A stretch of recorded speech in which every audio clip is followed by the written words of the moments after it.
Live यो चाहिँ है guys यस्तो लाइभ छ ओहो पुरा ड्याम फुटेर आयो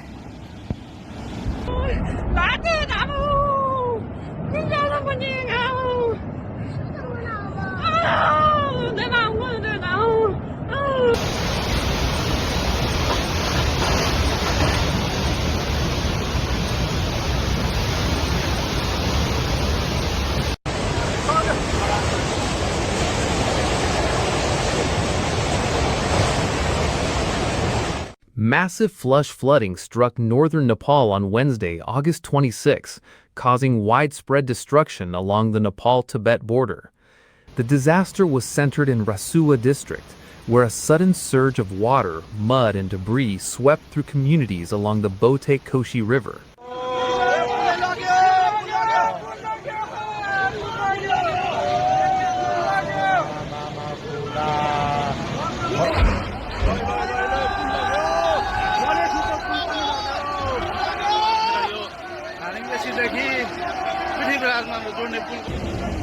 ल ट्युसनले बजारै गयो यार ल गयो यार ओ ए यता आऊ The main suspected trigger was an ice and rock avalanche in the Lende Kola, a river near the Nepal-China border. The avalanche is believed to have entered and temporarily blocked the river, allowing water to build up before a sudden release sent a powerful surge downstream. Scientists are still investigating the exact cause of the avalanche.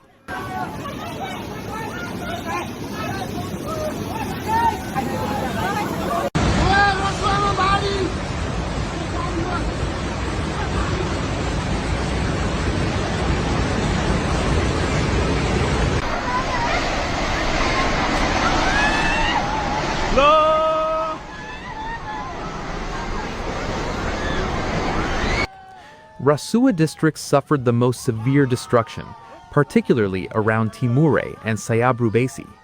Timure, an important settlement near the Nepal-Tibet border crossing, was hit by the powerful flow, with buildings, roads, bridges, and other infrastructure damaged or swept away.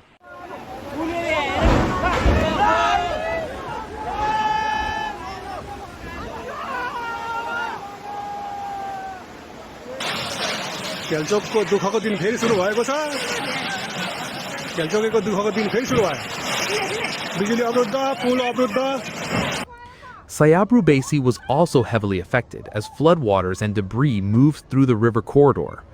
Homes, businesses, and infrastructure in the area were damaged, while the destruction of roads and bridges made access and rescue operations considerably more difficult.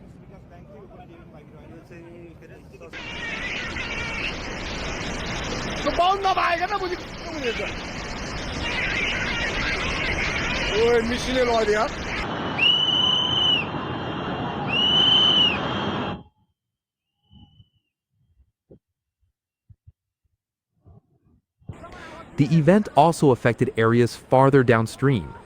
Floodwaters moved toward Nuwakat district and the Trisuli river system, while Dadin district was also among the areas affected. Authorities placed several downstream districts on high alert as the dangerous water and debris continued moving through the river network. यो त्रिशुली नदीको संरचना बनेदेखिको अहिलेसम्म यसको ठुलो क्षति उता छ त बा ओइ होल खेल्ने गाडीमा छ त ओइ ओइ साबै छैन के त्यो घर त यस्तरी लिएर आउँदो रहेछ पेत्रापति बजारमा केही छैन बजारै छैन नि पेत्रापति The areas under heightened flood risk included Rasua, Nuwakat, Dadin, Gorka, and Chitwan. Officials urged people living close to rivers to move to safer locations and avoid riverbanks as water levels could continue to change rapidly.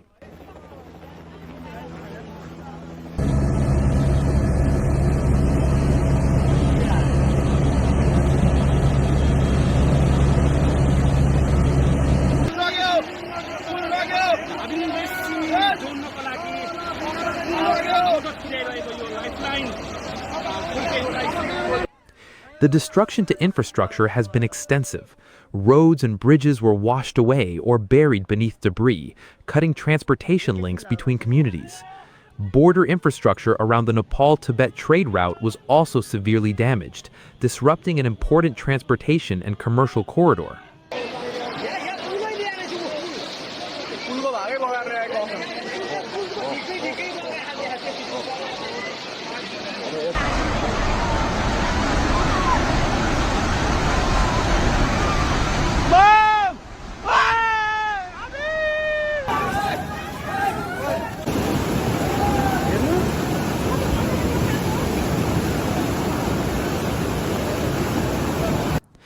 Several hydropower facilities and other river-related infrastructure were also damaged.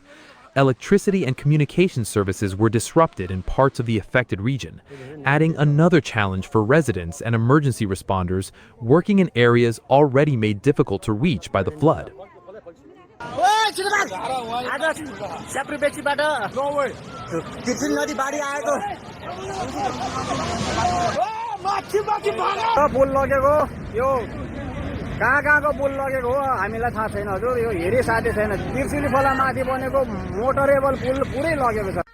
The human toll has been devastating.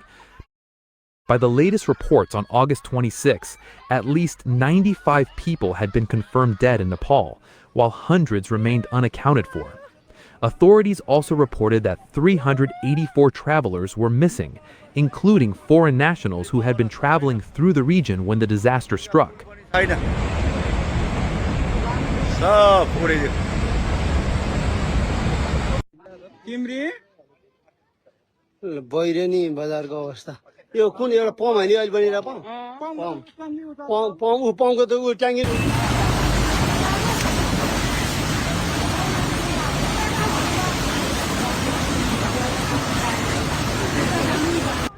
The large number of missing travelers is particularly significant because the affected area is an important route for tourists, trekkers, and people traveling toward the Himalayan border region.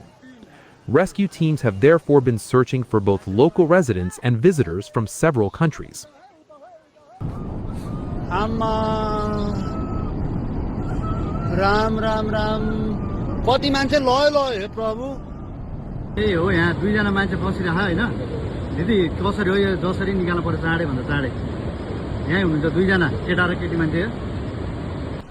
The disaster also crossed the international border into China's Tibet Autonomous Region.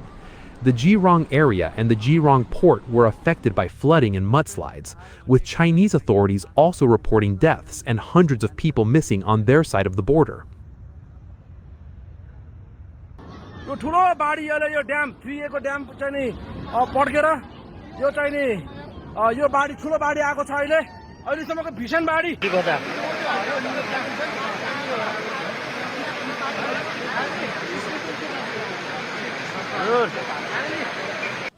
Another major concern is the possibility of additional flooding. Officials and scientists have warned that material may still be blocking the Lende Kola upstream. If that blockage fails suddenly, another surge of water could travel downstream and create a second dangerous flood event.